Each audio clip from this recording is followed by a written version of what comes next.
Praise the Lord. இன்றைய தியானத்திற்காக எசேக்கியேல் 36 அதிகாரம் 37 அவர்கள் என்னிடத்தில் விண்ணப்பம் பண்ண வேண்டும், மந்தை பெருகுகிறது போல் அவர்களில் மனிதரை பெருக பண்ணுவேன். தேவன் தனது ஜனம் தன்னிடத்தில் விண்ணப்பம் பண்ண வேண்டும் என்றும், அப்படி விண்ணப்பம் பண்ணும் பொழுது மனிதர்களை சபையில் பெருக பண்ணுவார். இது அவர் நமக்கு கொடுத்துள்ள வாக்குத்தத்தம். தேவனால் எல்லாம் கூடும்.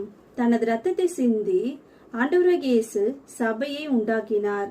ஆனாலும் ஜனங்கள் ரட்சிக்கப்பட வேண்டுமானால் தேவ ஜனங்கள் தேவனிடம் ஜெபிக்க வேண்டும். ஜெபிக்காவிட்டால் ரட்சிக்க மாட்டாரா என்று நாம் கேட்க முடியாது. அவருடைய நீதி, நியாயம், நியதி நாம் அறிய முடியாது. நாம் செய்ய வேண்டியது ஜெபிக்க வேண்டும். தேவ ஜனங்கள் ஜெபிக்காதபடியினால் ஜனங்கள் விடுதலையின்றி இருக்கிறார்கள். நாம் ரட்சிக்கப்பட எத்தனையோ பேர் ஜெபித்தார்களே, மற்றவர்கள் ரட்சிக்கப்பட நாமும் ஜெபிப்போம். கர்த்தர் தாமே பிறருக்காக ஜெபிக்கிற இருதயத்தை நமக்கு தந்துள்வாராக. ஆமென்.